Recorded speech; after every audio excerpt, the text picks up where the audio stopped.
Bismillahirrahmanirrahim. Assalamualaikum warahmatullahi wabarakatuh. Alhamdulillahilladzi hadana li hada wa ma kunna linahtadiya laula an hadanallah. Asyhadu an la ilaha illallah wahdahu la syarikalah wa asyhadu anna Muhammadan abduhu wa rasuluh la nabiyya ba'dah. Sahabat Aisyah dan pendengar yang dirahmati Allah, pertama dan utama marilah kita senantiasa bersyukur kepada Allah SWT atas segala rahmat dan nikmatnya. Salawat serta salam semoga tercurah kepada Nabi Muhammad SAW beserta keluarga, sahabat dan pengikutnya hingga akhir zaman. Dalam kesempatan kali ini, saya akan menyampaikan materi berjudul Keluarga Muhammadiyah sebagai Madrasah Kader. Dalam perjalanan Muhammadiyah dan Aisyah, kaderisasi merupakan hal yang sangat penting. Kaderisasi tidak hanya dilakukan melalui organisasi atau amal usaha, tetapi harus dimulai dari lingkungan keluarga.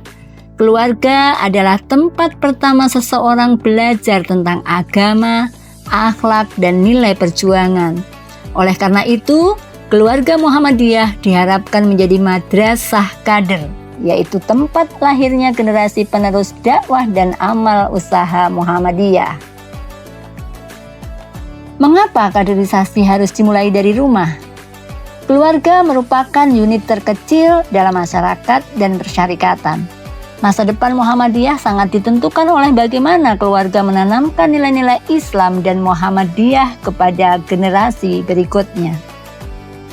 Jika amal usaha Muhammadiyah berkembang, tetapi anak-anak warga Muhammadiyah menjauh dari nilai persyarikatan, maka keberlanjutan perjuangan akan terancam. Kaderisasi melalui keluarga disebut kaderisasi alamiah. Anak yang sejak kecil dibiasakan dengan nilai Islam dan semangat perjuangan Muhammadiyah akan tumbuh dengan kesadaran sendiri untuk aktif dalam organisasi seperti IPM, Nasihatul Aisyah, IMM, Pemuda Muhammadiyah, Hizbul Wathan, dan sebagainya. Kaderisasi yang lahir dari kesadaran seperti ini akan lebih kuat dibandingkan kaderisasi yang bersifat formal. Allah Subhanahu wa Ta'ala berfirman dalam surat At-Tahrim ayat 6. Bismillahirrahmanirrahim. Ya ayyuhalladzina amanu qu anfusakum wa ahlikum naro. Wahai orang-orang yang beriman, peliharalah dirimu dan keluargamu dari api neraka. Ayat ini menunjukkan bahwa tanggung jawab orang tua tidak hanya memenuhi kebutuhan dunia, tetapi juga membina iman, akhlak, kehidupan beragama. Dalam konteks Muhammadiyah, hal ini dilakukan dengan menanamkan akidah yang lurus, membiasakan ibadah, dan menumbuhkan semangat dakwah. Dalam surat An-Nisa ayat 9, Allah berfirman, Bismillahirrahmanirrahim, wal yahsyalladzina law taraku min khalfihim dzurriyyatan dhi'afan khafu 'alaihim. Dan hendaklah takut kepada Allah orang-orang yang sekiranya mereka meninggalkan keturunan yang lemah di belakang mereka, yang mereka khawatir terhadap kesejahteraannya. Allah mengingatkan agar tidak meninggalkan generasi yang lemah. Karena itu, orang tua harus menyiapkan generasi yang kuat dalam iman, ilmu, akhlak, kepemimpinan. Generasi inilah yang akan melanjutkan perjuangan Muhammadiyah dan Aisyah. Rasulullah SAW bersabda bahwa setiap orang adalah pemimpin dan akan dimintai pertanggungjawaban atas kepemimpinannya. Hadis ini menegaskan bahwa ayah dan ibu memiliki peran besar dalam pendidikan anak. Melalui keteladanan, pembiasaan ibadah, dan pendidikan nilai dalam kehidupan sehari-hari. Muhammadiyah menegaskan bahwa kaderisasi keluarga merupakan kaderisasi utama. Orang tua perlu mengenalkan nilai-nilai persyarikatan sejak dini seperti matan keyakinan dan cita-cita hidup Muhammadiyah, semangat al-ma'un, dakwah amar ma'ruf nahi mungkar. Anak-anak juga didorong aktif dalam organisasi otonom seperti IPM, NA, IMM, Pemuda Muhammadiyah, Hizbul Waton, Tapak Suci, dan sebagainya. Keluarga Muhammadiyah harus menjadi teladan dalam masyarakat melalui sholat berjamaah, membaca Al-Quran bersama, pengajian keluarga, pembiasaan akhlak mulia. Rumah menjadi tempat penanaman nilai Islam dan nilai persyarikatan. Aisyah mengembangkan konsep keluarga sakinah yang progresif, yaitu keluarga yang harmonis, sekaligus aktif dalam dakwah dan pemberdayaan masyarakat. Peran ibu sangat penting dalam pendidikan anak, menanamkan nilai keislaman, kemandirian, serta kepemimpinan. Rumah juga dapat menjadi pusat kegiatan dakwah seperti pengajian dan kegiatan sosial. Sahabat Aisyah dan pendengar yang berbahagia, beberapa langkah sederhana yang dapat dilakukan orang tua antara lain: yang pertama, menampilkan identitas Muhammadiyah di rumah, seperti kalender Muhammadiyah, majalah Suara Aisyah, majalah Suara Muhammadiyah, agar anak akrab dengan persyarikatan.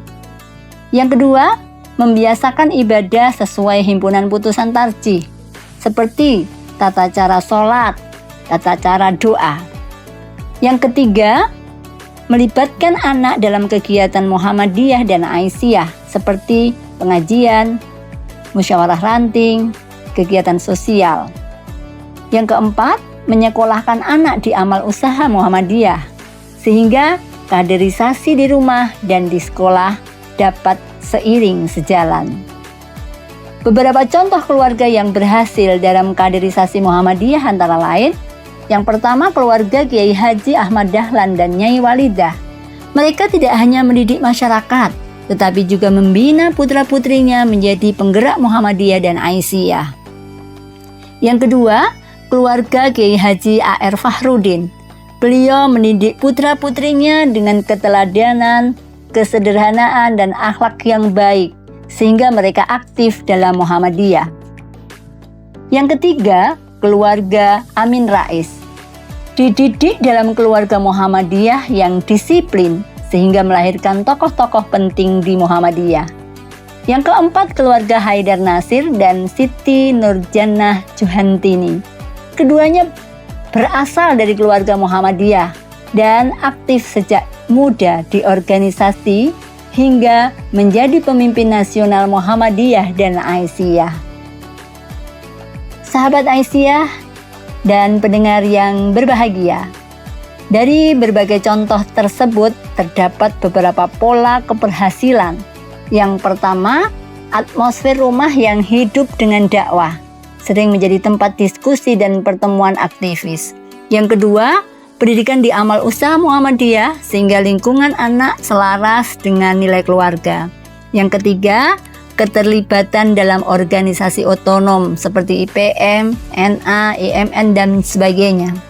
Sebagai penutup, anak-anak adalah investasi akhirat sekaligus penerus perjuangan dakwah. Jangan sampai kita sibuk berdakwah di luar rumah, tetapi lupa membina keluarga sendiri.